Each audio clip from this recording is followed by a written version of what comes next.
ఈరోజు మళ్ళీ చంద్రబాబు నాయుడు గారు ఈరోజు అనకాపల్లిలో ఇంకొక శంకుస్థాపన జరుగుతుంది. మీకు ఇవన్నీ కనిపించట్లేదా? ఇవన్నీ చూడలేకపోతున్నారా? లేకపోతే ఇవన్నీ చూసి కడుపు మంటతో మాట్లాడుతున్నారా? అసిడిటీ చాలా ఎక్కువ వచ్చేస్తుందండో మీకు అందరికీ. కాకపోతే చూసుకోండి, ఉన్నటువంటి మంత్రులు గాని, అక్కడున్న ప్రజాప్రతినిధులు గాని, మిగిలిన వాళ్ళందరూ కూడా ఉత్తరాంధ్రాని పూర్తి స్థాయిలో అభివృద్ధి చెయ్యాలని ఒక కంకణం కట్టుకొని ముందుకెళ్తున్నటువంటి బ్యాచ్ మేమంతా.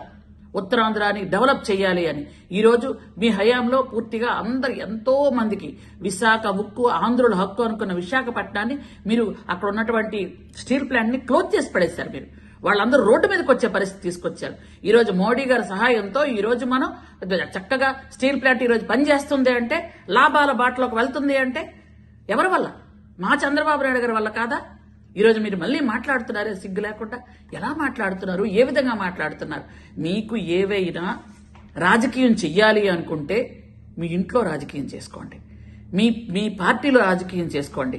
ఎందుకనంటే ఈ రోజు మీ పార్టీ కేడర్ గాని, మీ నాయకులు గాని ఏం చెయ్యాలో అర్థం కాని పరిస్థితిలో ఉన్నారు. ఎందుకంటే సొంత చెల్లె అన్నని బండ బూతులు రోజు తిడుతుంది. బయట చూసుకోండి వెళ్ళి.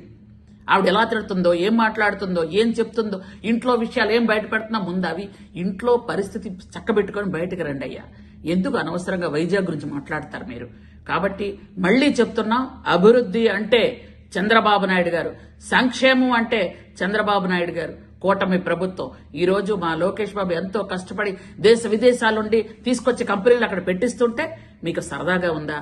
అంటే నేను చివరిగా ఒక్క మాట చెప్తాను, మీకు అమ్మ ఇష్టం లేదు, అమరావతి ఇష్టం లేదు, ఆంధ్రప్రదేశ్ ఇష్టం లేదు. కాబట్టి మీకు ఇవేవి ఇష్టం లేని వాడికి సమాధానం చెప్పాల్సిన అవసరం కూడా ఎవరికీ లేదు. కాబట్టి మేము ఖచ్చితంగా ఆంధ్రప్రదేశ్ అభివృద్ధి చేస్తాం. ముఖ్యంగా ఉత్తరాంధ్రాని ఇంకా అభివృద్ధి చేయడానికి ముందుకు వస్తున్నాం మేము. Thank you.